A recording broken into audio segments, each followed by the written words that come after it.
We're asking ChatGPT to give us a quick fix. We have too much on our plates. We have too much going on that we try to Too put little on, support. and too little support. And so when a tool comes around like ChatGPT, where we can just quickly ask it a question and it can go, and it gives us all the, tons of information. We get that quick hit of dopamine. Welcome to the Homeschool Perspective, where seasoned homeschooling moms share tips, insights, and resources to empower your homeschool journey.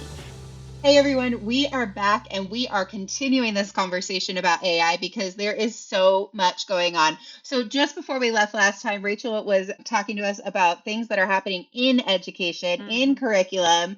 Rachel, can you give us a quick recap? Because I think that's the best place to jump off here. Well, yeah, right now on my feed and my algorithm that I've so carefully created, it's all about like language learning stuff.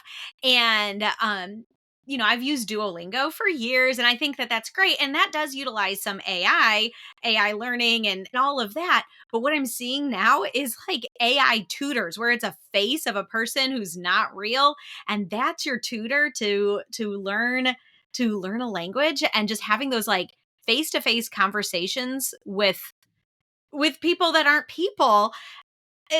That's really weird and creepy. And then you were saying that there's entire schools that are like built on this with this technology. And Yep. I don't think our kids need to lose that human touch any more than they already have. You know what I mean? Like that connection to actual real people. So I don't know. This is an area of education that I'm just a little concerned about. There are for real conversations happening in the public education space about this being a solution to teacher shortages. Wow. And now I know why I homeschool. Another reason why I homeschool. Like, all three of us are like. So here's the thing, though. I know we're not supposed to get down on other forms of education, and I'm not really. Although, well, okay, go for it. Say it. I teach homeschooling. I love homeschooling. I homeschool my own kids. Like, I will sing its praises. I know homeschool's not for everybody. But there are things that exist right now that do not work, that have not worked, that have continued to devolve. And out of comfort, we've allowed them to continue. And that's like crazy. But right now, most public schools, and I'm not saying all, but vast majority, those kids are spending the majority of their day on a screen. On Chromebooks. Like they are coming in. Yeah, they're on Chromebooks. They come in, and I'm talking kindergartners. Yes. This was happening when I was in the classroom, but kindergartners are coming down. They're sitting down at the table. They are opening their Chromebooks. The teacher is managing it from the front of the room, may walk around to like help troubleshoot. But like that's already happening. Right. And it's been happening for 10 years. Yeah. And it's just the increase of usage. Oh yeah. The increase of usage has only expanded. We said in one of our first episodes that homeschooling isn't for everyone, right? Like, because we asked, should everyone homeschool? I know that it's not the right solution for everyone, but I cannot see any world at all where that is the best solution for a child. It is such a scapegoat, and it makes me so mad. Even as a curriculum designer, we keep our homeschool curriculum, because you said kindergarten, right? 20 minutes a day. And it's not because we couldn't create and fill a few hours a day. There's so much stuff we could put out there for parents to give their kids, but we think kids should be out there playing. Kids should be engaging in the world. They shouldn't even be on screens, for crying out loud, until upper elementary school, maybe even junior high. That's plenty early enough to introduce them to all of that stuff. Let them go pick up acorns and twigs and feel the texture on bark and know what, silky and smooth and rough and hard and soft are. And play and get into fights on the playground and learn conflict resolution. This does not happen on a screen. That does not raise your test scores for your school. No, which are related to the funding. It all goes back. It all goes back to money. I know. These programs print out a percentage. This kid has this percentage, and they know how to identify the word silky and the word rough and the word, but can they actually experience the texture? And the thing is, we have all the science to back this up. We know that this is messing with brains, but This is these the world we live programs in. already are AI. Yeah. Like they really like This they is may not be called horrible. AI because they're not adapting to the data, but they are already computer systems that are taking on the bulk of this experiment. And I think you know, for a lot of people who've already embraced that, or maybe not embraced it, but accepted it as Accepted. like a Yeah. fact of life, Yeah. it's not a big jump for them to have AI tutors with fake human faces step in. And I think we Mm. should be asking a lot of questions. And really, we should be looking at the data that we have on how successful what we've already been doing is, as opposed to just allowing the train to keep going around the tracks because it's already picking up steam. Like, it's just because it's going doesn't mean it's ever been effective. And I think it's scary, but I think it's something that people are really willing to accept because it is not a step.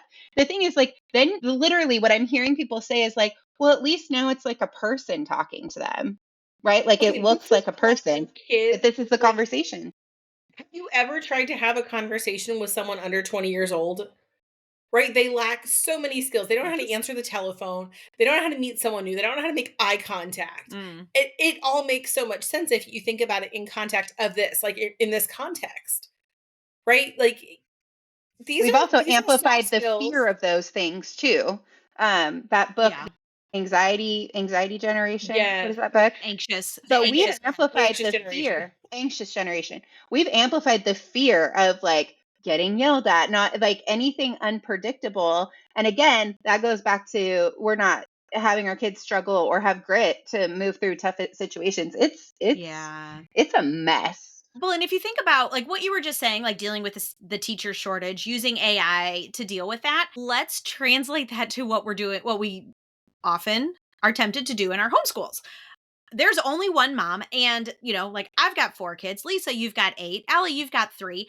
There's not always enough mom to go around to all of those, to all of those kids all the time. So wouldn't it be a lot easier to have your kids learn? I'm not saying you guys necessarily, but just like a homeschool mom comes across this program that says they will teach your kids. There's math programs out there that do this that aren't, there's no Well, human like Khan talk, Academy that like seems to know what your kid needs to recycle through and Well, stuff. but but at those least there's are Actually, human people. I'm beings. cool with. Though those are people, like like No, my but I son mean, doesn't. like, my kid does it, and it tells them, like, do this more of this, right? Like in the grading.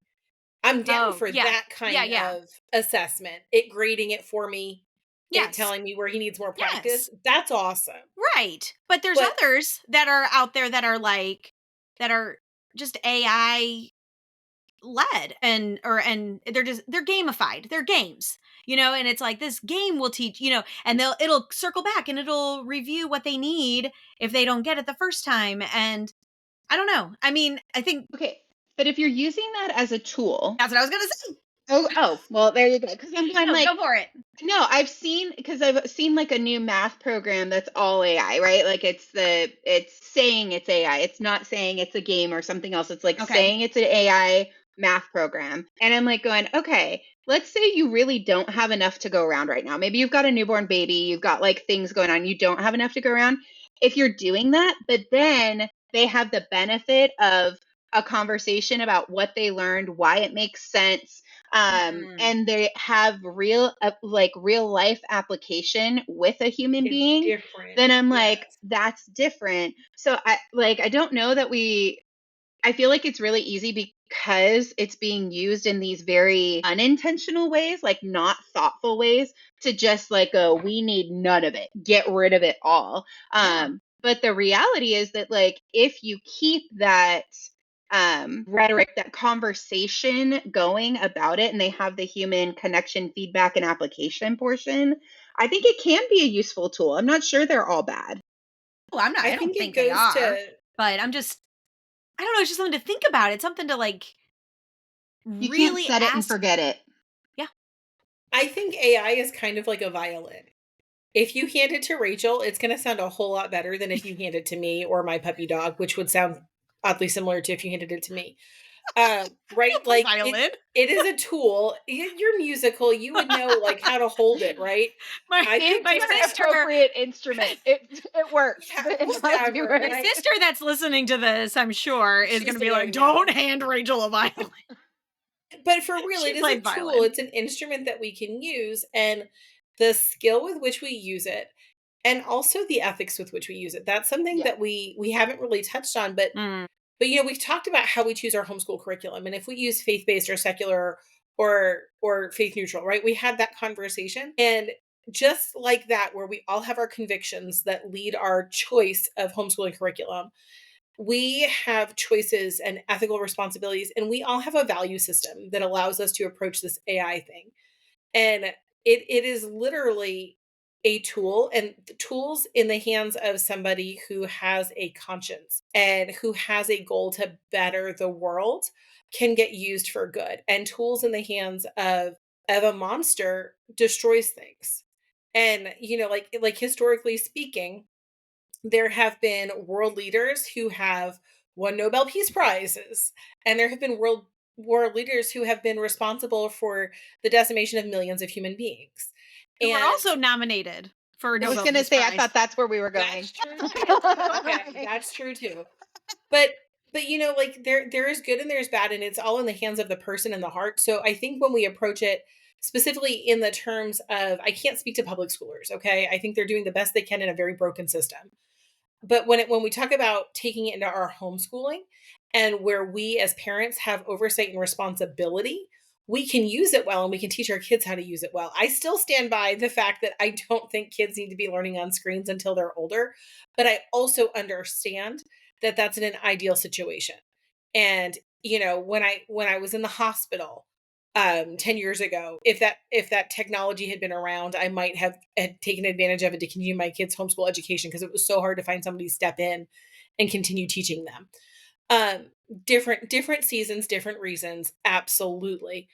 But overall, it is important to understand books like The Anxious Generation. I think every parent should read that book. I really believe every parent should.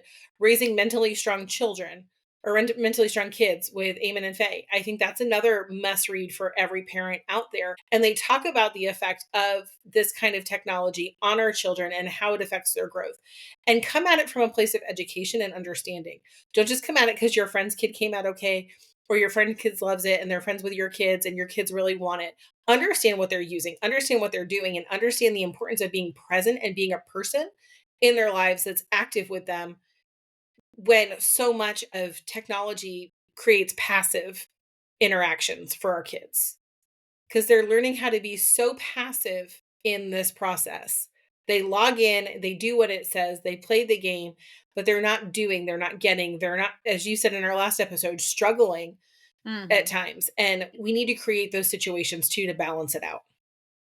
I heard that somebody say the other day, and I can't think of who it was, earn your dopamine.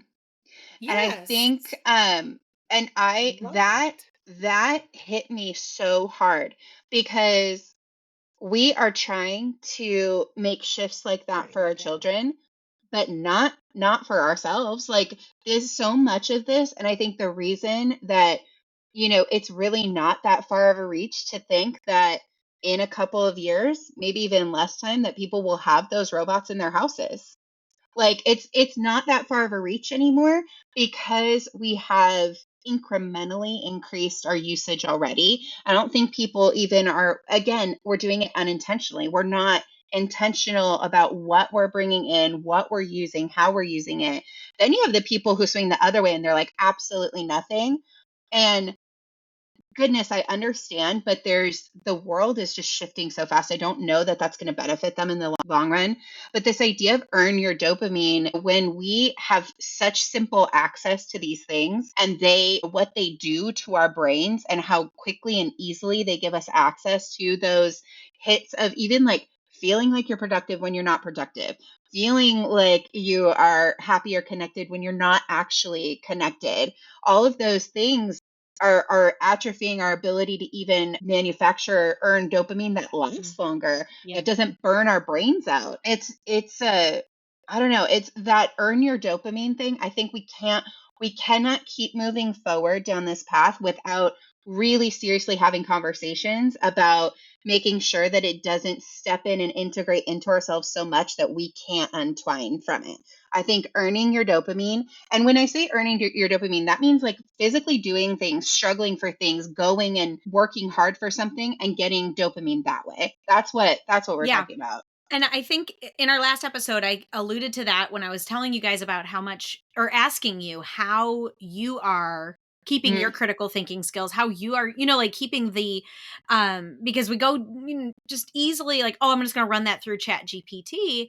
But I have started like taking a pen and putting it on a piece of paper, just to like write down my thoughts instead of like brain dumping into Chat GPT or talking it out. Like I want to write. And I think that one of the ways that I've been doing this, I mean, this is new to me as well, because I've just recently noticed how much of an effect this has been having on me personally.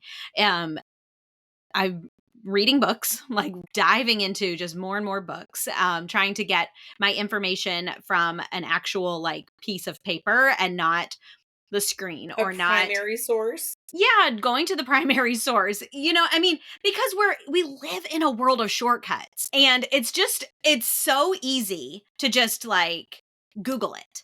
It's so easy. I mean, Google has been around forever now, like it's been Been around older longer than than our Google. kids. It's not older than us, but it's older than our kids. And so, like, these shortcuts are just so easy. We can just Google it.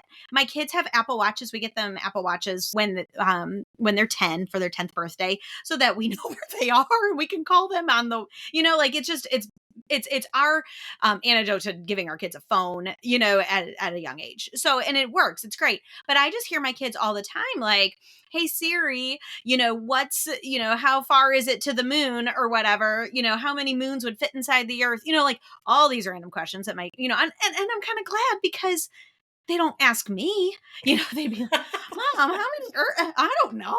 Well, and what are you you know, going to do? You're going to go to Surrey and say, Surrey, how exactly. many Like, moons I'm fit not in going the to go earth? to the library and use the Dewey Decimal System to go find a book to tell me how many moons will fit inside the earth. You Sorry, know, Lisa. you still pull out books and look out answers. We're really old No, school I here, mean, I my guess. kids read too. Like they have those giant encyclopedias about everything, and that's where they get their questions. And it's great. It's great that they have questions and they have a way to answer them.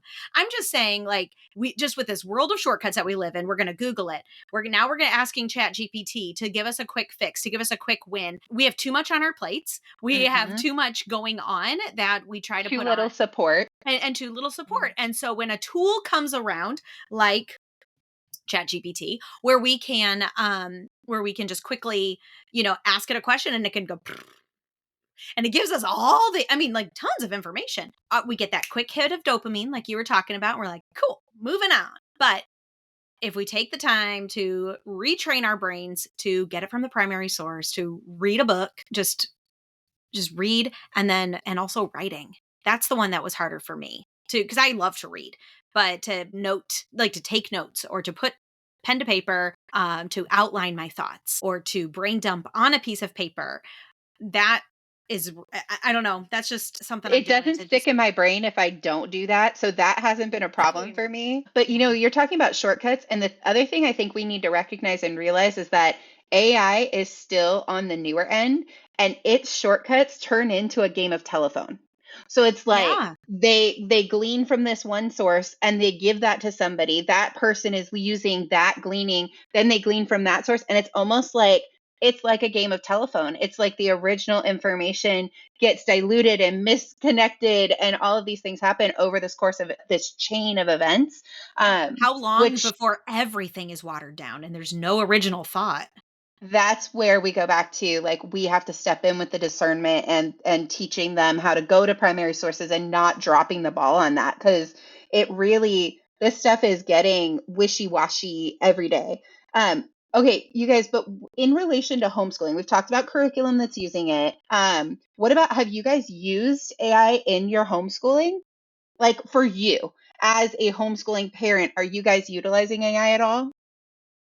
I use ChatGPT sometimes to give me to help me outline things or curriculum ideas as far as like what I'm going to, like put a table together of like high school and what they, like need to organize the information. I used it so where we used to go to a cover school that required IEPs for our children.